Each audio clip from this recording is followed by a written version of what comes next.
If you're watching this video because you're planning on converting your own Crewman or Commodore VYVZ into one of the all-wheel drive variants, just take this as a warning that this project isn't easy.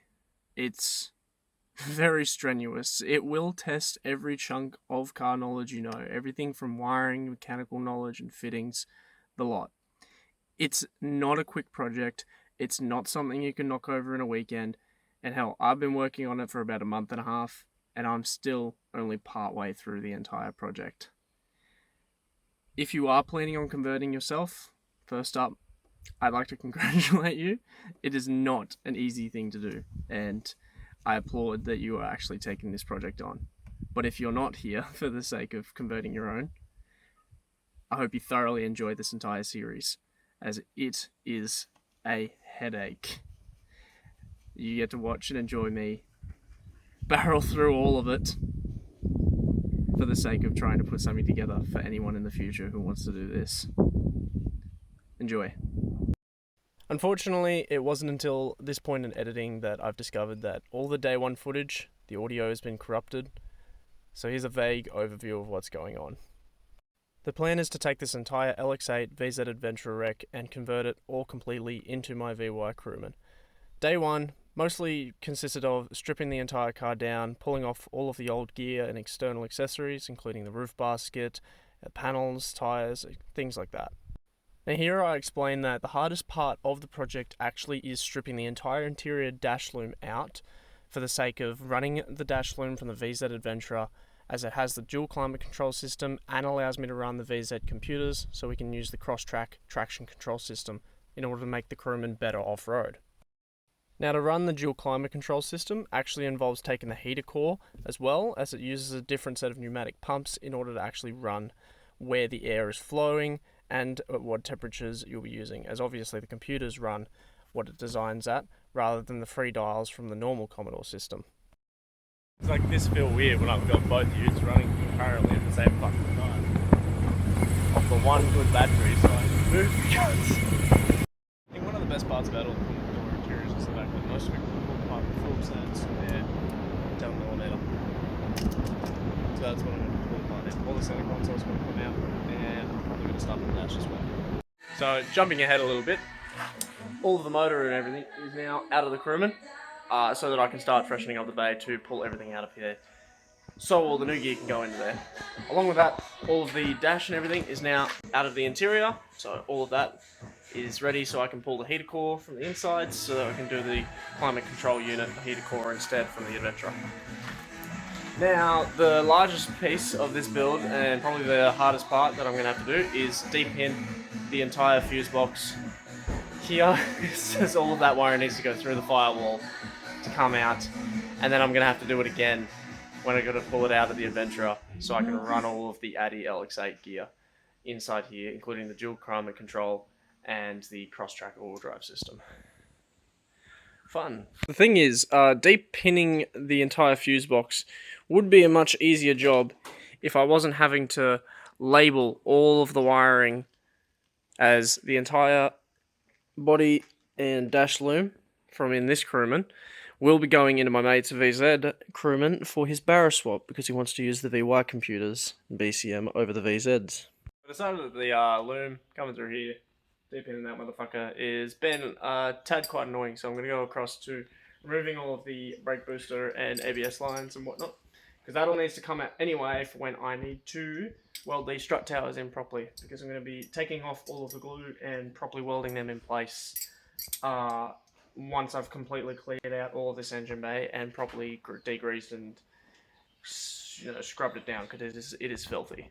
Now that the brake booster has been removed from the firewall, the plan is to take the fuse box and tape it up as hard as we can in order to reduce the width of it and try and pop it down through the firewall hole. Apparently it's been achieved that way before. I'm gonna have a fun time finding out. Trying to push that damn thing out the hole was a fucking terrible idea, so I went back to de-pinning it, and that's a good 90% of the box is done now at least. I've only got the 9 relays left and all of the fuse wiring. Along the back, everything else has been popped out, which is done with one of these. And mainly using, which one? This one here, you'll see. focus for me. So you'll see how it's got that little bit of angle on the end of there, on that one. So that, literally, focus again, on any of these, it goes in the middle of the hole on your Commodore relays, and it pops down, and it pops the piece out, and pull it out from the bottom, which took me way too long to figure out, and that's why it took me 3 days to do the first 2 relays, and then took me half an hour to do the rest of the fucking box. After I finish this, I gotta pull the heater core, and then we're nearly done fully stripping everything that needs to come out of this car, minus the K-frame. I'm gonna leave that in there as long as I can, because I want to be able to roll this car around still. For a whole lot of effort, we have 1 free fuse box, and we have 1 free VY body loom, completely out. That has to have been one of the biggest dick of a jobs I've done on this car since I've bought it.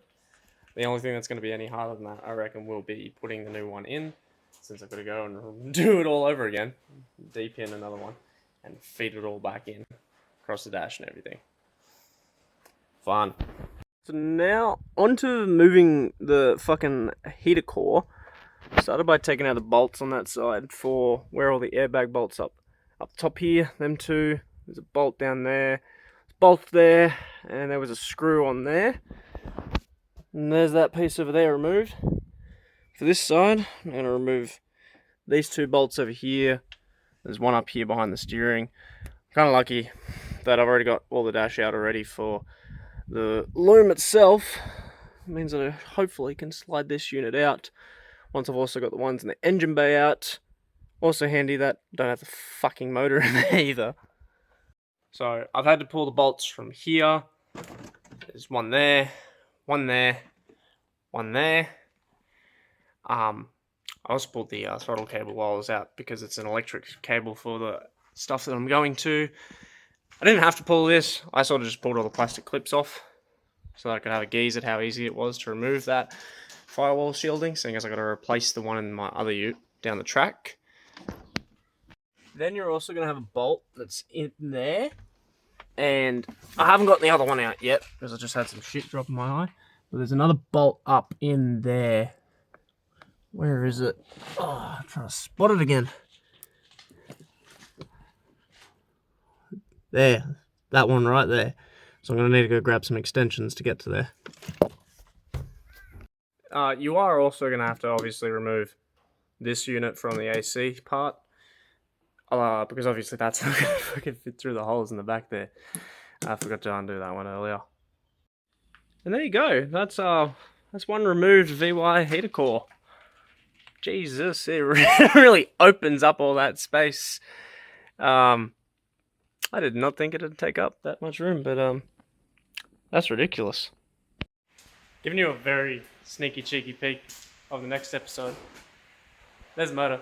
There's the gearbox. That's all out. All the addy shit's pulled out. I'm gonna fucking start deep into the fuse box and pulling that motherfucker apart. You get to see all that one in the next episode though. Obviously all my wiring loom and everything's out of this one, the heater core. I already explained all of that. This is just me. I'm trying to sign off this end of the chunk because I forgot to record off an end of episode 1 while I was filming everything for episode 2.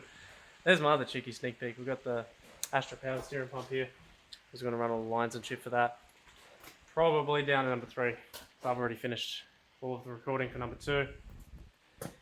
Progress is slow, but progress is gradually happening.